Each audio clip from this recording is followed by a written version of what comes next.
excusez-moi pour le dérangement. Je suis Momo, je suis un Malien, résident en France ici, mais je suis panafricain. Alors, messieurs, dames, je tiens à vous donner une information que vous ne verrez jamais sur les médias français. Au nord du Mali aujourd'hui, messieurs, dames, il se passe tout sauf du bon. Parce qu'il y a l'armée française qui trahisse le peuple français et qui trahit le peuple malien. Parce que le peuple français a accepté que l'armée française aille sauver les Maliens dans la main des djihadistes. On en a vu, on est témoins. Nous les Maliens, on était tous heureux et contents. On vous remercie pour ce geste. Mais aujourd'hui, l'enfant béni de la politique française au Mali s'appelle le MLLA. Le MLLA, vous ne le connaissez pas parce qu'on ne vous montre jamais à la télé ni à la radio ici. Le MLLA, c'est comme un groupe de Daesh qui a été reçu par Nicolas Sarkozy ici en 2011 à l'Elysée. Personne n'est au courant ici. Je sais, dans le métro, personne n'est au courant. Ça, on vous cache. On ne veut pas que vous le sachiez. Nous, les Maliens, nous, les Africains, on fuit l'Afrique. Ce n'est pas parce qu'on veut venir vivre en France, c'est parce qu'on fuit la guerre. Une guerre orchestrée par la politique française. Je ne dis pas les Français, je dis bien les dirigeants français. Alors, pour la petite histoire, le 19 septembre 2002, la Côte d'Ivoire est plongée dans la guerre. Les Français sont partis. Ce n'était pas une guerre de tribus, c'était pas une guerre de tribus ou une autre guerre. C'était une guerre d'intérêt. C'était à cause des cafés et des cacao. Je me rappelle bien, on a fait le coup d'État à Maïna Sala, le président du Niger. C'était à cause de l'uranium de Niger. À chaque fois, on voit à la télé, les Africains sont pauvres. Les Africains, il y a la guerre en Afrique. Il y a la guerre en Afrique. Vous savez pourquoi il y a la guerre en Afrique? Parce que tant que les dirigeants français ne seront pas justes envers eux-mêmes, il y aura toujours la guerre en Afrique. Eux, les Africains vont venir vous envahir ici. Le flux migratoire, la France sera victime de flux migratoires. Regardez un pays comme le Congo, qui a toutes les matières premières du monde, qui aujourd'hui est dans la guerre depuis des décennies. Monsieur, dame, ce n'est pas du pipeau. Je ne vous joue pas le violon. Essayez de faire des recherches. Vous ne le verrez jamais à la télé ni à la radio. C'est un ras-le-bol du peuple africain que je vous parle aujourd'hui.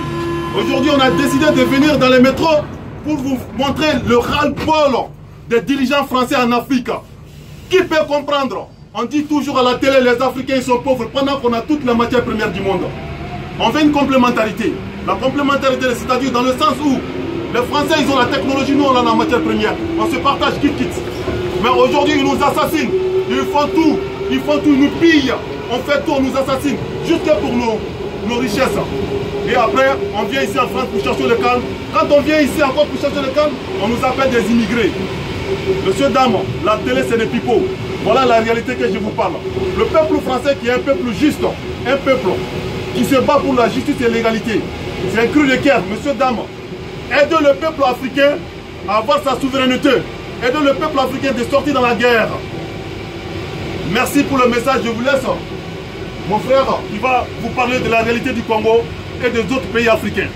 Merci encore, Momo. Voilà, le message que mon frère africain veut faire passer, simplement pour dire l'armée française n'est pas en Afrique pour aider les Africains. Non, l'armée française, sa présence en Afrique, c'est pour les intérêts stratégiques de la France. Hein, pour garantir la sécurité de ceux-là, de ces multinationales qui pillent l'Afrique. Alors, et c'est ça que les gens doivent savoir. Pendant qu'on nous traite de mendiants ou de pauvres, ils ont appauvri le Mali par la presse, disons que c'est un pays pauvre, c'est pour mieux piller son or. Ils ont mis Laurent Gbagbo en prison pour mieux piller le cacao de la Côte d'Ivoire avec leur préfet qu'ils ont imposé par la force des armes.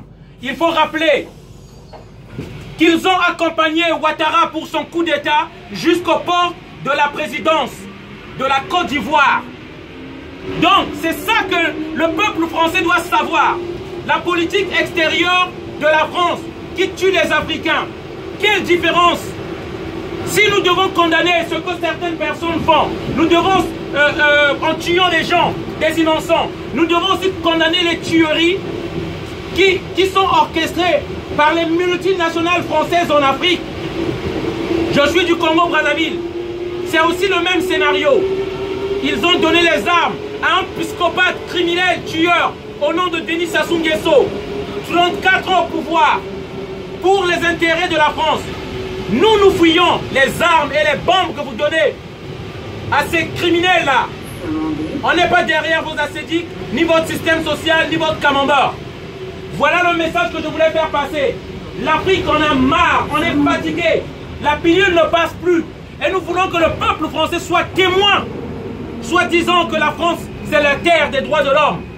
Mais aujourd'hui, on ne parle pas de toutes ces tueries qui se passent au Mali, en Côte d'Ivoire ou en RDC. Voilà le message que je voulais faire passer pour sensibiliser les gens. Une bonne soirée à tous, merci. Merci, bon voyage à vous tous. Bravo.